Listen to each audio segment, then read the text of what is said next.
Hello दोस्तों, SBI dividend yield fund के बारे में वीडियो में हम बात करने वाले हैं। डिटेल में एनालिसिस करेंगे, फंड को समझेंगे, डिविडेंड यील्ड कैटेगरी को, डिविडेंड कंपनियों को समझेंगे, रिटर्न्स को देखेंगे, पोर्टफोलियो और की पॉइंट्स क्या क्या है, सब कुछ हम लोग देखने वाले हैं। सबसे पहले जो डिविडेंड कंपनियां होती है वो हमको समझना है कि रिलेटिवली स्टेबल कंपनियां होती हैं।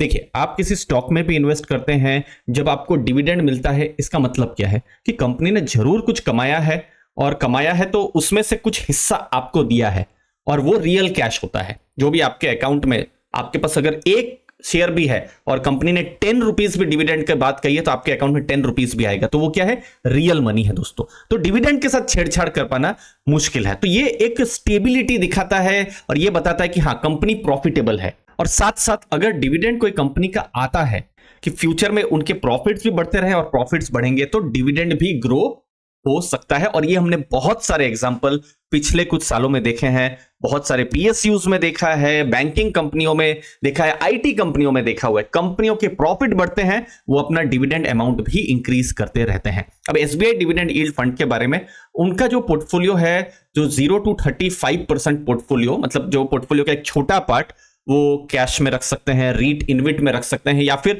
डिविडेंड थीम के अलावा किसी और जो कंपनियां है वहां रख सकते हैं। बट एटलीस्ट जो 65% या उससे ज्यादा का जो पोर्टफोलियो है वो ऐसी कंपनियों में रखेंगे जहां पर प्रॉफिट होता रहे, डिविडेंड बायबैक यहां पर हो, और एटलीस्ट पिछले 3 साल में से 1 साल डिविडेंड आया हो, और स्ट्रांग कंपनी भी होनी चाहिए। और यहां पर जो SBI as a fund house, उनका ही स्ट्रांग प्रोसेस है, इस फंड का भी स्ट्रांग प्रोसेस है। जैसे वो प्रॉफिट एंड लॉस तो जरूर चेक करेंगे ही, क्योंकि कंपनी का प्रॉफिट होगा तभी तो जो डिविडेंड है वो आने की गुंजाइश रहेगी। फिर बैलेंस शीट को चेक किया जाएगा कि कहीं कुछ बैलेंस शीट में कुछ नेगेटिव तो देखने को नहीं मिल रहा है। कैश फ्लो को चेक किया जाएगा, रिलेटिव पार्टी ट्रांजैक्शंस, और फिर ऑडिट क्वालिटी चेक्स की जो ऑडिट है उनकी क्वालिटी है, उनका क्या क्वालिफिकेशन है, तो उन सब चीजों के हिसाब से ये सब कुछ बेसिक चेक्स जो है किसी भी कंपनी पर जो एसबीआई म्यूचुअल फंड हाउस है वो लगाएगा, और ये जो फंड है वो भी लगाएगा। फंड के बारे में देखें, एक इंटरेस्टिंग चीज, फंड को लंबा समय नहीं हुआ है, ठीक है? ये क्या, 14 मार्च 2023। अब जनरली आप देखिए, कोई भी फंड का हम जब डिटेल एनालिसिस करते हैं तो हमारे पास आइडियली 3 ईयर प्लस का डेटा हो तो अच्छा है, क्योंकि बाद में हमको क्या होता है, कुछ रिस्क के डेटा भी आना शुरू हो जाते हैं। रिस्क मतलब शार्पे रेशियो या स्टैंडर्ड डेविएशन। अब देखिए, फंड का अगर आप देखेंगे, अभी जब ये मैं वीडियो बना रहा हूं तो लगभग 18 महीने के आसपास हुआ है, मतलब 1.5 ईयर्स। ओके, अब इस केस में बहुत सारे डेटा हमारे पास नहीं है। ओके, एयूएम अगर आप देखेंगे 9,215 करोड़ के आसपास में देखने को मिल रहा है, पर जो भी लिमिटेड डेटा है उससे हम एनालिसिस करने की कोशिश करते हैं। अब फंड मैनेजर है मिस्टर रोहित शिम्पी, जो एसबीआई पीएसयू फंड और रिटायरमेंट फंड को भी देख रहे हैं दोस्तों। अब रिटर्न कैसा आया है?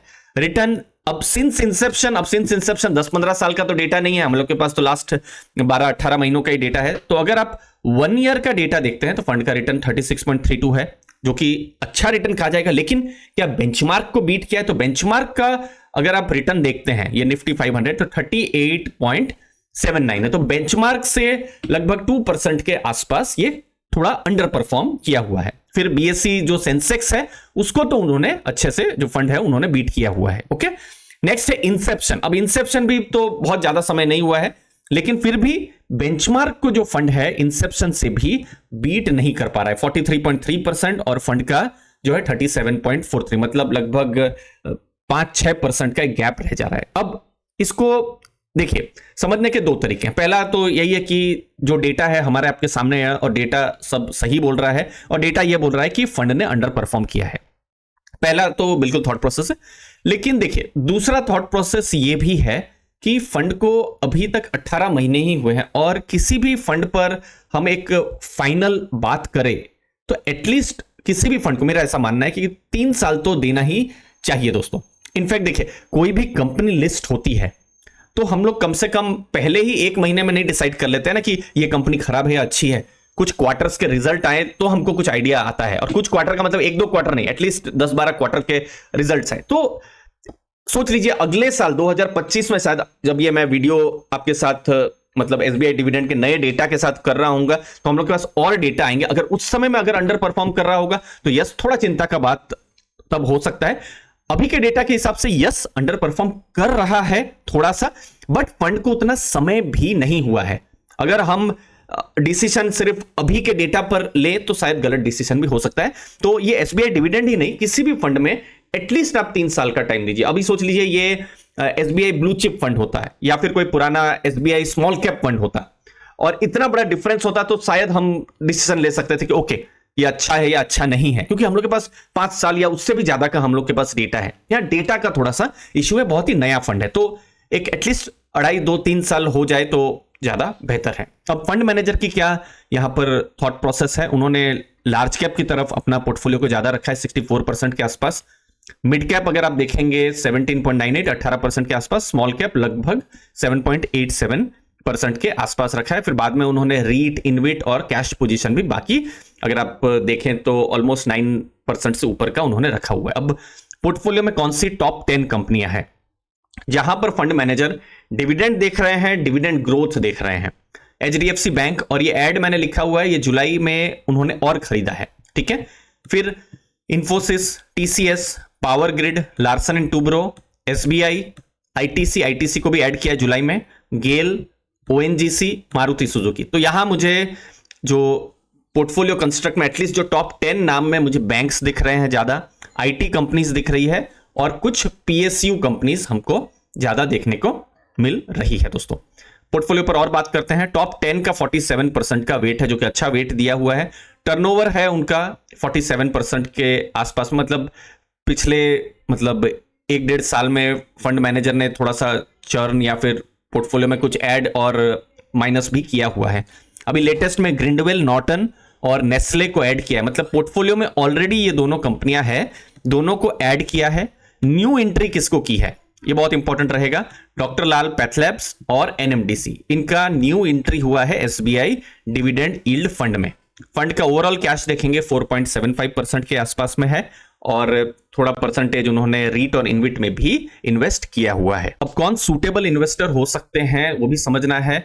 जो इन्वेस्टर मार्केट में नए हैं, जो थोड़ा सा मार्केट को समझना चाहते हैं, बहुत हाई रिस्क नहीं लेना चाहते हैं और रिलेटिवली जो स्टेबल कंपनीज हैं वहां पर इन्वेस्ट करना चाहते हैं, वो हो सकते हैं। अब देखिए पोर्टफोलियो का अभी आपने देखा लगभग 64-65% लार्ज कैप है, तो लार्ज कैप है तो वहां स्टेबिलिटी हमको देखने को मिल रही है और मैक्सिमम कंपनीज इस पोर्टफोलियो में डिविडेंड पेइंग कंपनीज आपको देखने को मिलेगी। तो डिविडेंड कंपनी है तो आपको स्टेबिलिटी प्लस ये भी एक एश्योरेंस रहेगा कि हाँ ये कंपनियां प्रॉफिट कर रही है। तो वो एक चीज है। डायरेक्ट इक्विटी इन्वेस्टर्स हैं जो एक अच्छी रिसर्च्ड कंपनियों पर इन्वेस्ट करना चाहते हैं वाया म्यूचुअल फंड, वो एक सुटेबल इन्वेस्टर हो सकते हैं। लॉन्ग टर्म तो देखिए कोई भी इक्विटी फंड हो, चाहे कोई लार्ज कैप हो, फ्लेक्सी कैप हो या स्मॉल कैप हो या डिविडेंड यील्ड फंड हो, लॉन्ग टर्म तो आपको हमेशा थॉट प्रोसेस रखना है।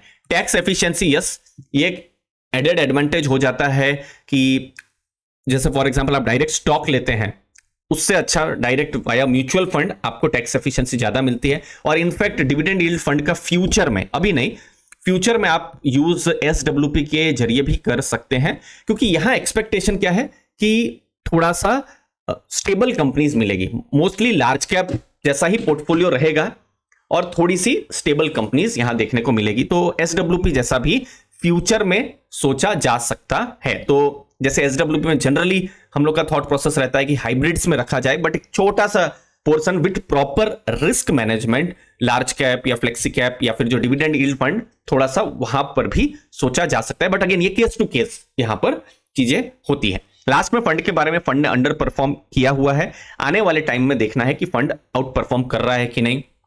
अगर थोड़ा सा हम जैसे एचडीएफसी डिविडेंड यील्ड फंड पर ही जाएं तो उन्होंने 1 ईयर में आउट परफॉर्म किया हुआ है, ये फंड ने नहीं किया हुआ है। बट अगेन 3 साल इस फंड को नहीं हुए हैं तो बहुत जल्दी कोई भी ऐसा डिसीजन लेना भी जल्दबाजी होगी। तो सोच लीजिए आने वाले टाइम में नए डेटा आएंगे, हो सकता है फंड फिर से कम बैक करे, तो उसको भी देखना है। और हर फंड अंडर परफॉर्मेंस और ऊपर परफॉर्मेंस में से जाता ही रहता है, तो ये थोड़ा एक अंडर परफॉर्मेंस का पीरियड है, लेकिन प्रोलॉन्ग अंडर परफॉर्मेंस हुआ तो थोड़ा नेगेटिव हो सकता है।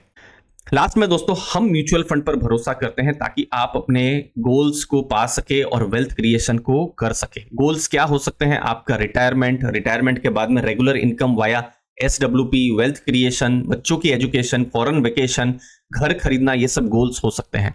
अगर आप सीरियस हैं अपने फाइनेंशियल गोल्स को पाने के लिए और प्रोफेशनल पर्सनलाइज्ड प्लानिंग अगर आप ढूंढ रहे हैं तो मैं आपकी हेल्प कर सकता हूं। मेरा नाम दीपक है, मैं एमफी रजिस्टर्ड हूं और ये मेरा रजिस्ट्रेशन नंबर है। मैं चार्टर्ड फाइनेंशियल गोल प्लानर भी हूं, पहले एक्स वेल्थ मैनेजर और बैंकर रह चुका हूं। एचडीएफसी बैंक, आनंद राठी, एलारा कैपिटल जैसी संस्थाओं में मैंने काम किया है। बहुत सारे एचएनआई क्लाइंट्स को मैंने मैनेज किया है पास्ट में, और अभी भी बहुत सारे क्लाइंट्स को मैं मैनेज कर रहा हूं। और इतना मैं समझता हूं हर इन्वेस्टर यूनिक है और सबके लिए स्मार्ट क्यूरेटेड इन्वेस्टमेंट प्लान होना चाहिए। तो यहां पर मैं एक free personalise mutual fund consultation आपके साथ मैं कर सकता हूं। गूगल फॉर्म की लिंक मैंने डिस्क्रिप्शन में दी हुई है। अगर आप सीरियस हैं कि म्यूचुअल फंड्स के जरिए कैसे आप अपने गोल्स को पा सके, तो गूगल फॉर्म को आप भर सकते हैं और हम स्मार्ट इन्वेस्टमेंट प्लानिंग पर बात कर सकते हैं विद प्रॉपर रिस्क मैनेजमेंट और मॉनिटरिंग के साथ। तो गूगल फॉर्म की लिंक डिस्क्रिप्शन में है। मुझे उम्मीद है आपको वैल्यू जरूर मिलेगी। थैंक यू, धन्यवाद दोस्तों।